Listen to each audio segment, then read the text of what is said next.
That started. Okay, alright, so here it is, at long last, a video explaining mechanical advantage. What the hell is it? Let's find out. So basically, mechanical advantage has a couple like terms in it. We have our fulcrum, our force, and our load. So our fulcrum is just referring to the joint that's moving. Our load is referring to kind of the part of our body that's moving the most, or the thing that can like resist that action. And then we also have the force, which is the insertion point. Stop laughing. The insertion point of the muscle.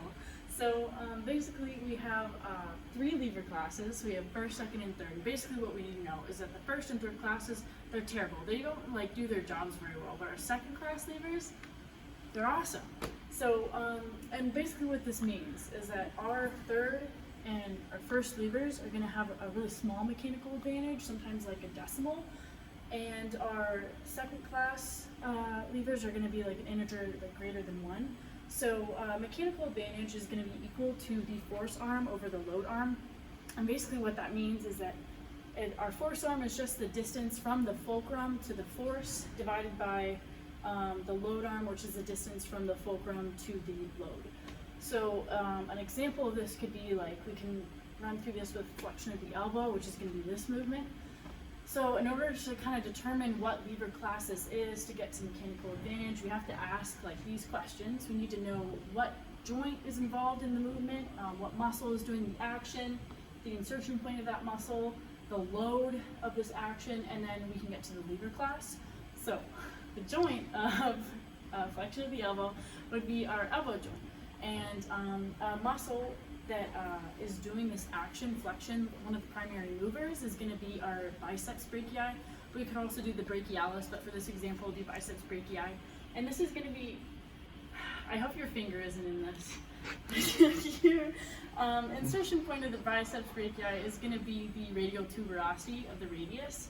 And the load is going to be our hand. And when we actually are like calculating the distance of the load arm, you could measure from like your elbow all the way to your metacarpals or your phalanges. Either is fine. We have a margin of error here, so as long as you're in there, give or take a few centimeters, we'll be good. So let's see here. So we have our load arm here where our hand would be. We have our joint or our fulcrum, which is right here. And then we also have our insertion point, which is right here, which would be on the radial tuberosity of the radius. So if I fill this out, this is our fulcrum, our force, and our load. So this is going to be a third class lever. And one way that I kind of like to memorize these is if you replace like the fulcrum, which looks kind of like a delta with an A, this sounds like awful, because third class levers are awful. So that's just one way you do it. So this is a third class lever, not a very good lever. If we had like say a second class lever, I like to think of that as ALF, where we have like our fulcrum, load, force, ALF. And then finally for first class, we could do LAF, like laughing, haha, or fall if you're tripping over. So that's just like a little mnemonic you might be able to use on test day to help you remember the difference between these levers. So the next thing we can go over is elbow extension, which would be this action. So one of our muscles, or this again is going to be our elbow joint. A muscle doing this could be our triceps brachii, which inserts on the oleocranian process of the ulna. So here we have, this is going to be our fulcrum, this is going to be our force, and then again our load is going to be at our hand. So we have FAL, fall, or laugh, that's going to be a first class lever. And then if we just keep going, we have neck extension. So this is going to be tilting the head back like so. And one of the muscles that does this, we've seen a lot in the cadaver. This is a primary mover of head extension is the semispinalis capitis. So this is going to insert between the superior and inferior nuchal lines of the occipital bone.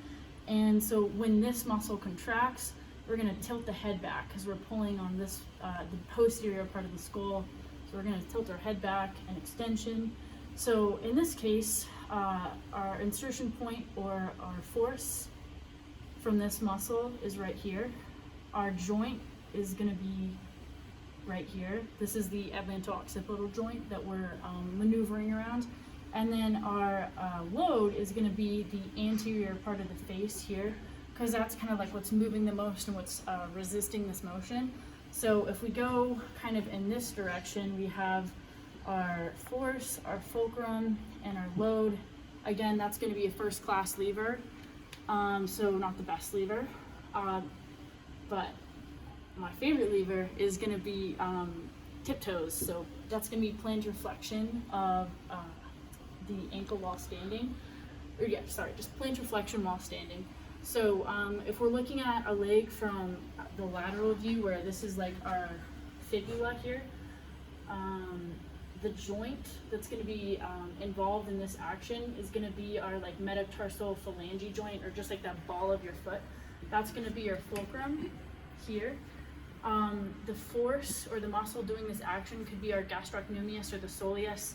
They both taper off into the Achilles tendon, and that's going to insert right on the posterior of the calcaneus bone, so that's our force. And then our load is going to be right here in between the calcaneus and the talus. So if we kind of go up in this direction, like we have our fulcrum first, and then our load is actually below our force, because we're moving all of this up, and this is just like slightly, this is a really bad artistic rendering of this joint, but basically our load is going to be below our force right here. So oh shit, oh no, we're good. Alf. Okay, this is going to be a second class joint, because we have our fulcrum, our load, our force, so that's our mnemonic Alf, so we're doing good. Phew. All right, and then we also have plantar flexion while sitting or shitting, and this is a bit trickier, but once again, the muscles involved in this movement are going to be the calcaneus or the soleus. So either one is doing this action. They both taper off into the Achilles tendon, which is again going to insert right on the posterior of the calcaneus, so there's our force. In this case, our fulcrum is actually going to be the ankle joint here, and then our load is going to be the toes right here. So if we line this up, we have our force, our fulcrum, and our load. What does that look like? It looks like fall. So that's going to be a first class joint. First class lever. Sorry guys, it's late. I can't keep it together. So this isn't like, say, as an effective lever as plantar flexion, even though it looks like a really similar motion.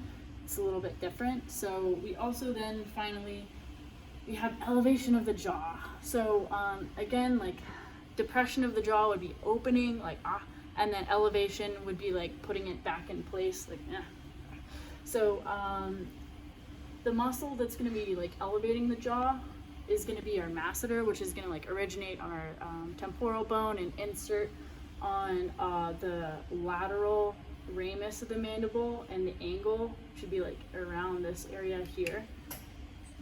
So this is going to be our force.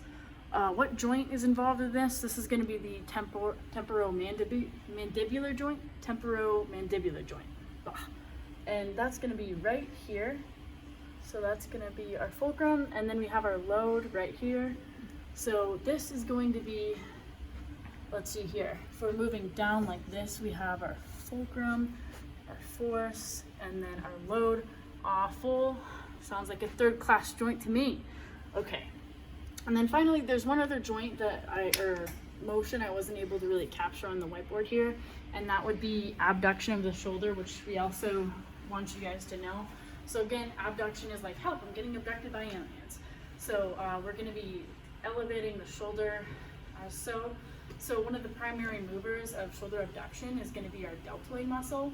And again, we know that our deltoid is going to insert a little less than halfway down the lateral side of our humerus. And so when this muscle contracts, our deltoid, we're going to pull up our arm like this. Again, like our load arm, as it was like in flexion, extension of the elbow, it's going to be the hand. And the joint in this case is going to be our shoulder joint, or the glenohumeral joint.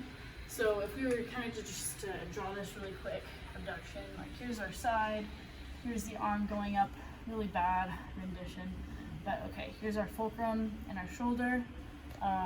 If if our humerus is here, our muscle is going to be inserting somewhere around here.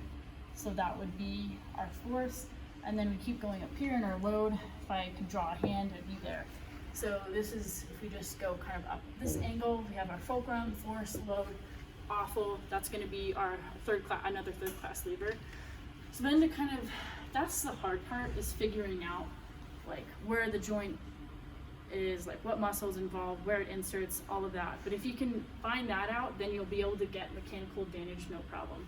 Because all mechanical advantage is just taking a ruler and measuring the distance from like your fulcrum to the force, or the fulcrum to the load.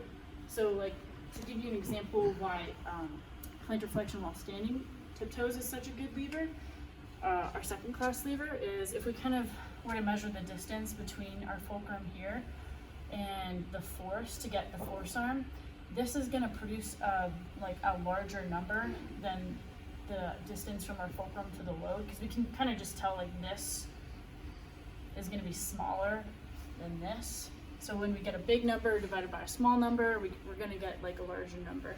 So say like our force arm, if this is running out of space, if this is our, okay, if we're solving for mechanical advantage, let's say the distance from the fulcrum to the force is going to be like 10 centimeters. The distance from the fulcrum to our load will be like 8 centimeters. 5/4. It's like 1 point something. It's bigger than 1 though. we like big numbers with mechanical advantage.